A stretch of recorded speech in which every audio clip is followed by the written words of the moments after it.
এই দেশের জন্য আমার বাবা শহীদ হয়েছেন, আমার মা জীবনভর কষ্ট করে যাচ্ছেন জীবনের ঝুঁকি। আমার এই দেশের অসহায় ও অধিকারবিহীন জনগণকে ছেড়ে আমি কোথাও যাব না। মরতে হলে এদেশের পবিত্র মাটিতেই মরব।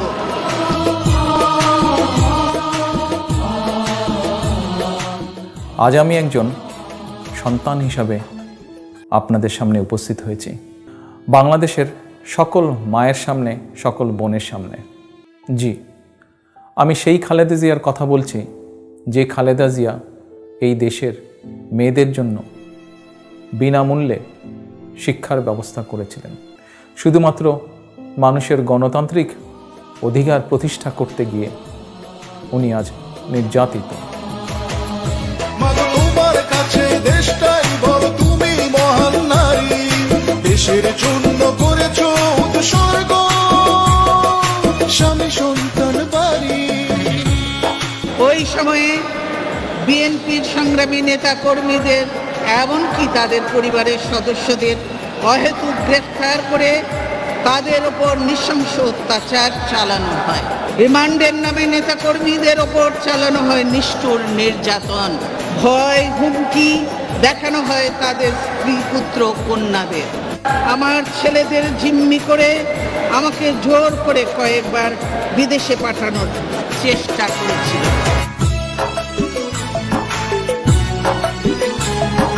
দেশের জন্য স্বামী হারালে সন্তান গেল মরে, এত কষ্ট বুকে চেপে মাগো বাঁচো কেমন করে। মঈনুদ্দিন ফখরুল কিন্তু আমার কাছেও এসেছিল, আমি তো তাদের ডাকে সাড়া দেয়নি, আমাকেও ক্ষমতার কথা বলেছিল। আমি বলেছি তোমাদের বৈধতা তোমরা পেতে পারো না, সেজন্য আমি তাদের সঙ্গে রাজি না হতে তারা হাসিনাকে ক্ষমতায় বসায়। মাগো তোমার কাছে দেশটাই বড়, তুমি মহান নারী, দেশের জন্য করেছো উৎসর্গ, স্বামী সন্তান বাড়ি। আপনাদের ছেড়ে আমি যাইনি বলে আমার ছেলেদের উপরে এত নির্যাতন, এত অত্যাচার আমাকে ছেড়ে যেতে হয়েছে, কিন্তু আমি আপনাদের ছেড়ে যাই নাই বা মঈনুদ্দিন ফখরুদ্দিনের সঙ্গে কোনো আঘাত করি নাই। মাগো তোমার কাছে দেশটাই বড়, তুমি মহান নারী, দেশের জন্য করেছো উৎসর্গ, স্বামী সন্তান বাড়ি। রাষ্ট্রীয় সন্ত্রাসের মাধ্যমে আমাকে শহীদ স্মৃতি বিজড়িত বাড়ি থেকে উচ্ছেদ করা হয়েছে। কার কাছে আমি বিচার চাই?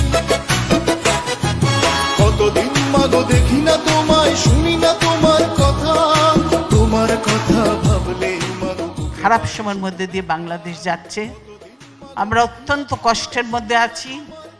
তারপরও আমি এতদিন গণতন্ত্রের জন্য সংগ্রাম করেছি, এখন অনেক বয়স হয়েছে, তারপরেও বিশ্বাস আছে, আস্থা আছে, আল্লাহর উপর বিশ্বাস আছে এবং আল্লাহর রহমত আছে। গণতন্ত্র শেষ লড়াই পর্যন্ত আমি চালিয়ে যাব এবং দেশে গণতন্ত্র প্রতিষ্ঠা করে, গণতন্ত্র পুনঃপ্রতিষ্ঠা করে ইনশাআল্লাহ তারপরে দেখা যাবে, আল্লাহ যা কপালে লিখছে তাই হবে। তোমার কাছে দেশটাই বড়, তুমি মহান নারী, দেশের জন্য করেছো উৎসর্গ, স্বামী সন্তান বাড়ি। আমি যেখানেই থাকি না কেন আমি আপনাদের সঙ্গে আছি, আমি আপনাদের আমার দলের নেতা কর্মীদের সঙ্গে আছি, আমি দেশের মানুষের সঙ্গে আছি, দেশের মানুষের সঙ্গে থাকি। দেশের জন্য করেছো উৎসর্গ। টেলিফোন ঠিক আছে, তো আপনারা তো নিজের ফোনটা আমি আপনাকে নিজের হাতে, আমি রেড টেলিফোনে আপনাকে বারবার ফোন করেছি এবং ফোন বারবার রিং হয়েছে। ফোন তো আমার দীর্ঘদিন ধরে, বছর ধরে ডেট পড়ে আছে। যে কোনো কারণে আপনি ধরতে পারেন না, আমি ধরতে পারিনি না, আমি এখানে বসা কেন ডেট ফোন বাজতে পারে না, বুঝছেন? সে বলছে টেলিফোন ঠিক আছে, তো আপনারা তো নিজের ফোনটা ফোনটি তখন ডেড ফোন, যে বিকল রয়েছে অনেকদিন ধরে। আরেকটা টেলিফোন যেটার মধ্যে এতক্ষণ কথাবার্তা হচ্ছে ওই টেলিফোনটা আমরা অন করে রেখেছি, এই যে মোবাইলটা। ঠিক আছে, আমি আগামীকাল দেখবো যে কেন আপনার ফোন এরকম রেড ছিল। প্রমাণিত যে বেগম খালেদা জিয়ার রেড টেলিফোনটি তখন নষ্ট ছিল এবং খালেদা জিয়াই সত্য কথা বলেছেন। দেশের জন্য করেছো উৎসর্গ, স্বামী সন্তান। আমি আমার বাবার রেখে যাওয়া আদর্শ পালনের চেষ্টা করছি। আমি আমার মা দেশনেত্রী খালেদা জিয়া যেই আদর্শকে সামনে রেখে মানুষের জন্য সংগ্রাম করেছেন, মানুষের জন্য কাজ করেছেন, সেটিকে সামনে রেখে রাজনীতি করার চেষ্টা করছে। কতটুকু সফল হয়েছে পরবর্তীকালে জাতি সেটি বিচার করবে। আমার কাছে একটিই চাওয়া, সেটি হচ্ছে বাংলাদেশের মানুষের ভোটের অধিকার, বাংলাদেশের গণতন্ত্র প্রতিষ্ঠা। উপস্থিতিবৃন্দ, ভোটের অধিকার মানুষের সুনিশ্চিত করতে হবে। ভোট কাকে দিবেন সেটি আপনার ব্যাপার। আপনি আমাকে ভোট দেবেন না, দেন না, ডাজন্ট ম্যাটার। আমি বলছি না যে আমাকে ভোট দিতে হবে, আমি আপনাকে শুধু বলছি আমাকে সহযোগিতা করুন।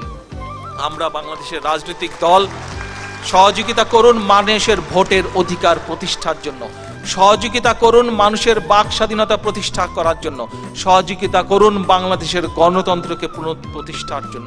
এটি আমার চাওয়া। মাগো তোমার কাছে দেশটাই বড়, তুমি মহান নারী, দেশের জন্য করেছো উৎসর্গ, স্বামী সন্তান